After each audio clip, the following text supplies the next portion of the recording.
Developing a movie is never easy. Between the editing, setting the score, writing the script, and more, it can take some films years of work before they ever see the light of day, and that's if they actually get shown at all.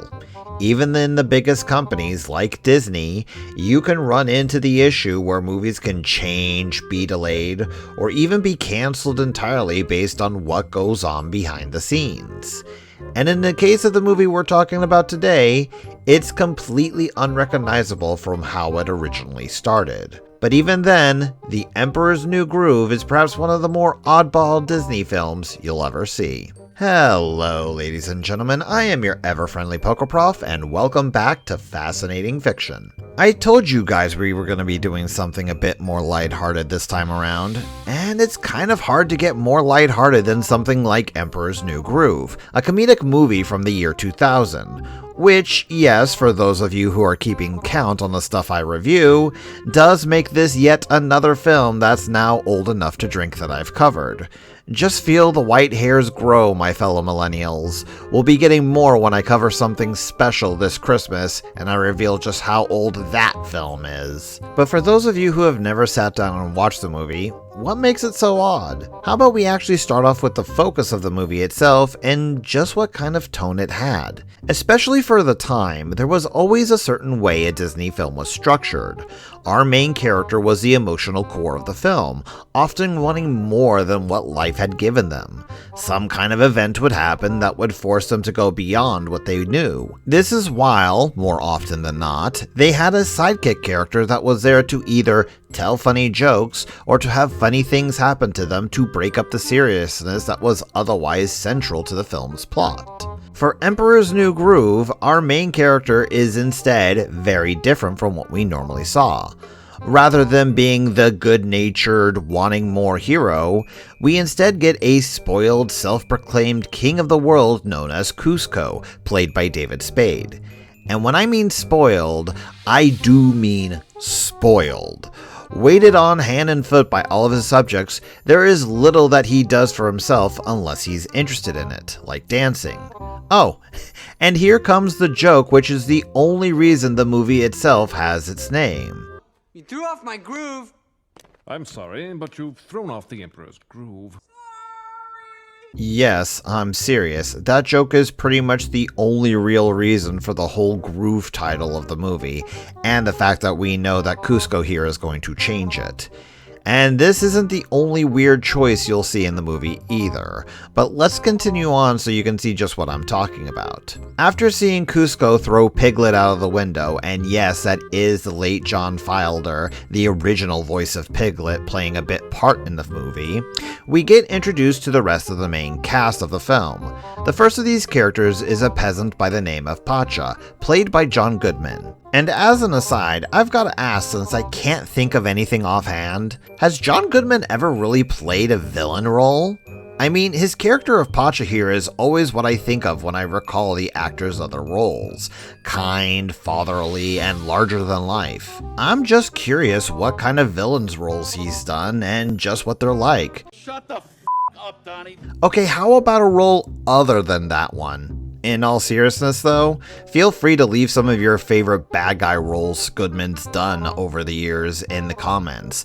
I'm curious to see him as a villain. Speaking of villains, let's talk about our two antagonists for the film. The Emperor's advisor Yzma, played by the late Eartha Kitt, and her himbo among himbos Krunk, played by Patrick Warburton. You know how some people say that the villains are often the more interesting characters in a movie compared to the heroes, especially for some of the earlier Disney films? Yeah, these two are solid proof of that by not only being the focus for the movie a lot more than, say, Gaston or Ursula had been, but also by the fact that a lot of the jokes and quotable lines come straight from these two. And I'll be showing the vast majority of them in this review, so don't you worry. Getting back to the actual plot though, Kuzco finds out shortly after his introduction number that Yzma has been ruling the kingdom behind his back again. Tired of her doing what he sees as his job, Kuzco fires her complete with pink slipped before moving on to Pacha. After the man inspires a meme that would live on for ages afterwards, Kuzco tells Pacha that once his birthday rolls around, he'll be destroying the peasant's home to make way for Kuzco-topia, his own personal swimming pool. It's my birthday gift to me. I'm so happy. Yeah, Kuzco's kind of the villain of the film in his own way, but this is where things get really silly as Yzma, who's been venting out her anger after being fired, gets inspired by a comment from Krunk to actually kill off the Emperor. And thus comes the first joke I'll be highlighting here, as this one became so popular that they actually used it near constantly in the TV series that was based off this movie. Which, yes, is a thing. Pull the lever, Krunk. Wrong lever! Why do we even have that lever? Getting down to their secret lab, Yzma and Krunk decide that they're going to kill Kuzco with poison, using a friendly dinner as a front to do so. It's a funny scene, not just for the fact that we've got Krunk more focused on being a good host and wanting to make sure that they have a wonderful meal, but just the idea of the Emperor going to have dinner with a former employee and without a whole host of guards to protect him is more than a little silly. Also, here's the second joke highlight. The poison for Kuzco, the poison chosen specially to kill Kuzco, Kuzco's poison. Through a mistake on Krunk's part, no surprise there, instead of killing Kuzco, he instead gets turned into a llama, the pair knocking him out when they realize the mistake. Being the traditional villain she is, Yzma has her lunkhead sidekick to be the one to go out and finish the job.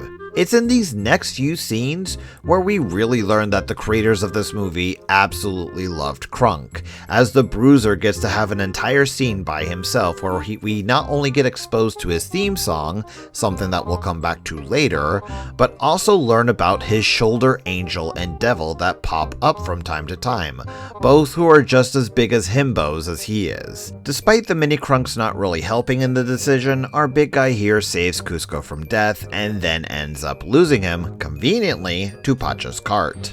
From this point onward in the movie, we've got Kuzco and Pacha working together to try and turn the Emperor back to his normal self. This isn't without its problems though, considering just how much of a jerk Kuzco is and how much of a good guy Pacha is.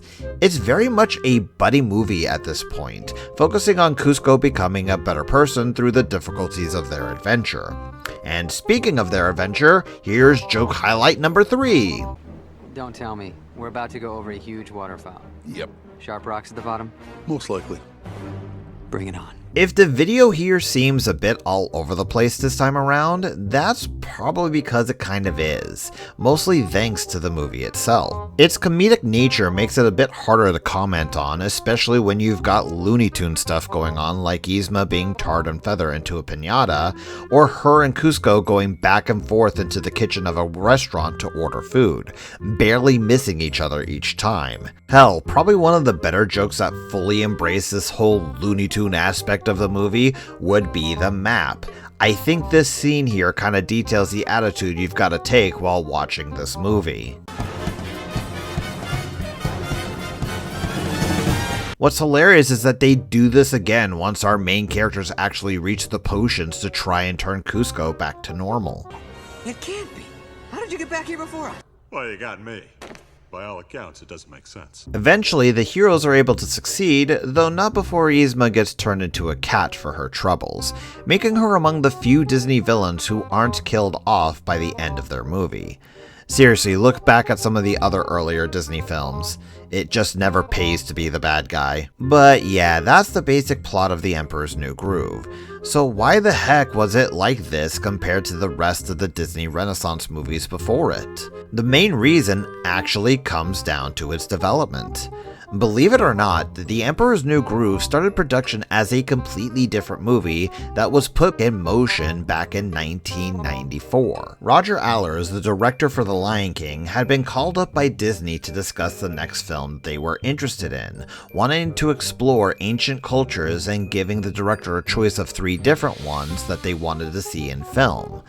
Allers ended up choosing the Inca culture for the film, naming it The Kingdom of the Sun, and from what little we know about it, it was a much more serious film that was more in line with other Disney classics like Beauty and the Beast. As it was in progress though, the films Pocahontas and Hunchback of Notre Dame both came out and turned out to be less successful than the other films that they had done. Between that and the film having already been in production for 3 years and not much to show for it, Disney started breathing down Allers' neck about it coming out.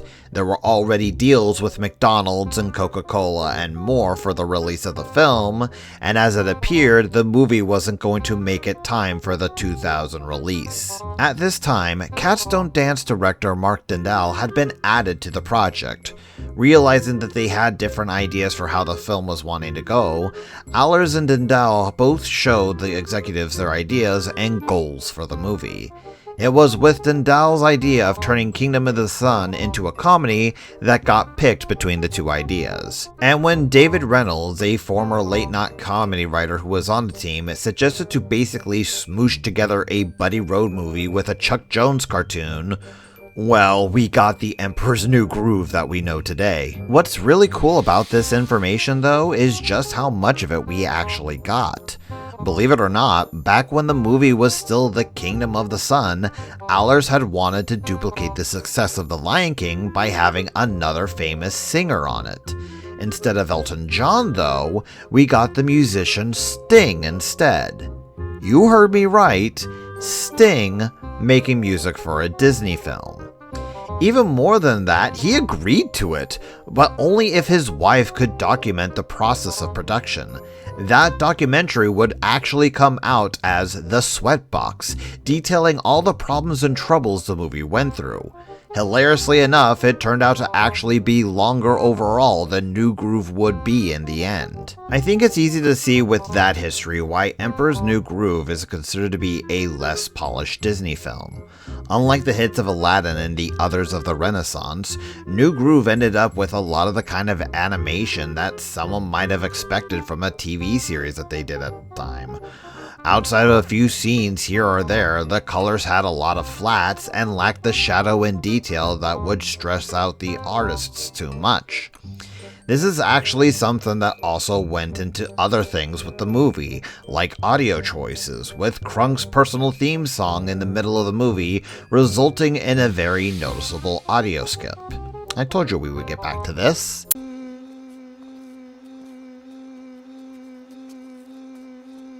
There's also one other bit of interesting information about New Groove that I would like to bring up, though I'm not going to go too deep into it. Those familiar with the history of Disney animation might be familiar with someone known as Jeffrey Katzenberg, who worked with them before leaving and starting a little company known as DreamWorks. And what just happened to come out about the same time as New Groove? An animated movie called The Road to El Dorado that had similar themes and settings. I'm not going to go too much more into it other than that, considering the fact that I will be covering El Dorado one day, because that is an interesting film to talk about. Emperor's New Groove was a sign of growing pains for Disney, at a time where the tried and true style that they had used up to that point wasn't being as successful as they wanted it to be. With 2D animation starting to be outdone by the excitement and ease of 3D animated films, the House of Mouse was searching for what would work. And while Emperor's New Groove didn't exactly hit that mark, I do think it's a good film that is a great laugh, if nothing more than for Kronk. Just avoid the sequel that stars him. That's a mess and a half. But with all that said, I hope I've done a good job to entertain you, and I'll do my best to do so again in the future. Hopefully you'll follow along with my content by subscribing and doing all the other things that gives us YouTubers life. If you want to support me a bit more, I do have a Patreon where you can get access to bonus content. But until then, stay frosty.